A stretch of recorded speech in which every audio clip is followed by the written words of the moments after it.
Have you ever caught yourself wishing for just a couple more hours in the day? Thinking that if you had 26, maybe 30 hours, then just maybe you'd finally be able to keep up with work, finish your goals, and actually enjoy your life. Before you try looking for those extra hours, hit that subscribe button and tap the bell icon to join the Growth Mindset Project, where we challenge everything you think you know about personal development. You don't want to miss ideas that could totally flip your approach to time management from the ground up. Here's the brutal, embarrassing truth about time management that almost nobody tells you, especially productivity gurus. Your problem isn't lack of time. You have plenty of it. The issue is how you're spending it and the mindset you bring to your day. So let me take you back to the exact day my relationship with time flipped on its head. I was complaining to a good friend. You know the drill. I'm swamped, drowning. Imagine if I had a 30-hour day. My friend, who has this annoying ability to cut right through my excuses, asks, "So how much time did you spend on your phone yesterday?" I shrugged. "I don't know. Maybe like an hour." He whips out his phone and tells me to check my own stats. When I looked, I almost spit out my coffee. 5 hours. 5 hours on my phone. That's 5 hours scrolling, liking videos I barely remember, reading random news, playing games. Then it hits me. I have plenty of time. I've just been using it like I found it in a bargain bin. And the worst part is, I kept telling myself I was too busy to make progress in the things that actually matter. And here's where the biggest, weirdest truth about time management comes in. It's not about squeezing more into the hours you have. It's about actually seeing where those hours go and making different choices. Productivity gurus love to talk about hacks and morning routines, but nobody tells you the real first step of time management is realizing you have enough time. You're just spending it on the wrong things. Let me ask you, have you ever tracked your time, really tracked it, hour by hour, for a week? That's what I did, right after that humbling conversation. Every activity went down. Eating, showering, working, scrolling, watching stuff, even the pointless sessions of staring at the wall, wondering if I was failing at adulthood. When the week was up, I was stunned. I'd spent nearly an entire workday's worth of hours just lying in bed, scrolling my phone each morning. Then I stacked TV time, half watching shows I couldn't even remember the plot of because they were just on. More hours gone, forgotten. Now you might think, well, I need downtime to relax. And sure, we all do. Time management isn't about cutting out every enjoyable thing. It's about asking, is this really how I want to spend this piece of my life? Because here's a saying that changed my world. Time isn't something you have, it's something you make. You don't find time, you create it by choosing what not to do. If you're finding value in this honesty about time management, smash that like button and drop a comment. What's your biggest time sink? The thing you know eats your hours but doesn't actually move you closer to your goals.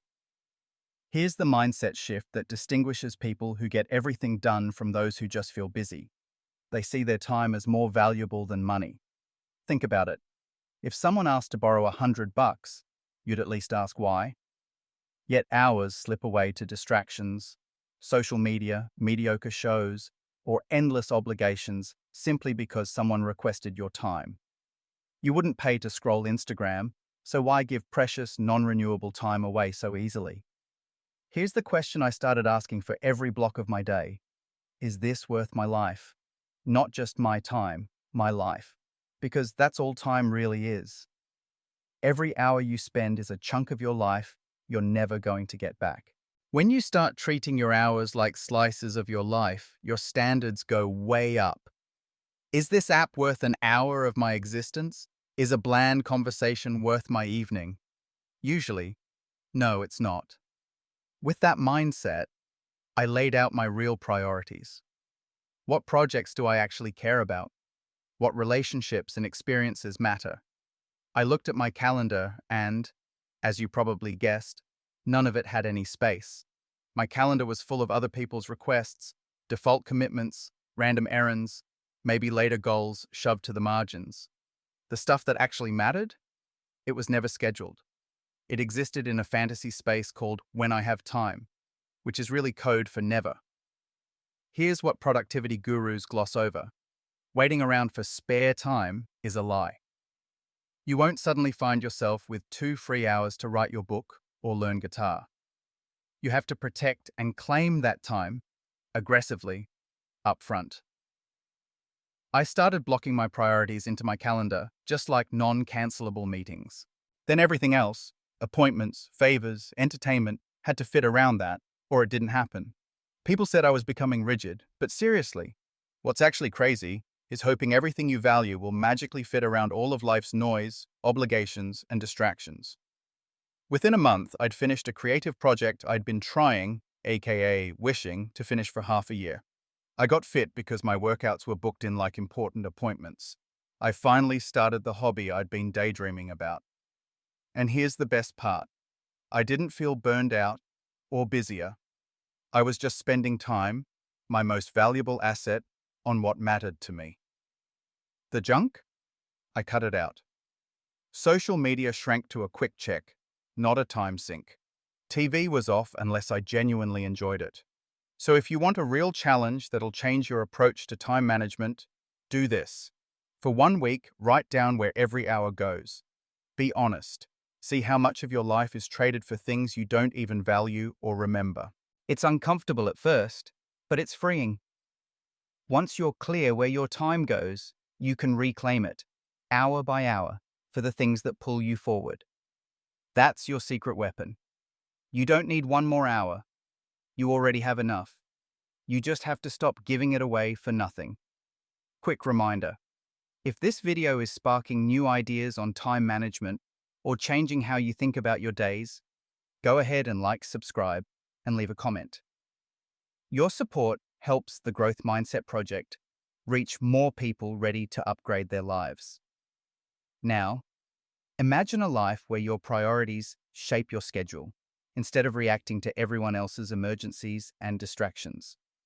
Where you're proactive, not just busy.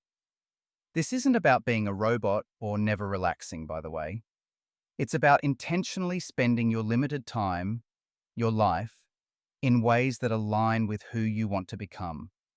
Whether that means learning, laughing with friends, building new skills, crushing your goals, or just being present with people you love. Start small. Protect 1 hour a day for your biggest goal and see what happens. You might amaze yourself. Productivity isn't about doing more. It's about doing more of what matters and ruthlessly cutting the rest. If you want structured help, check out the Productivity Planner linked in the description below. It walks you through tracking, prioritizing, and actually sticking to these time management principles so you finally live in alignment with your real goals, not just your habits and obligations. Want more ideas like this? Watch one of the other videos on the Growth Mindset Project right here, and don't forget to hit that bell to get all the latest insights delivered straight to you.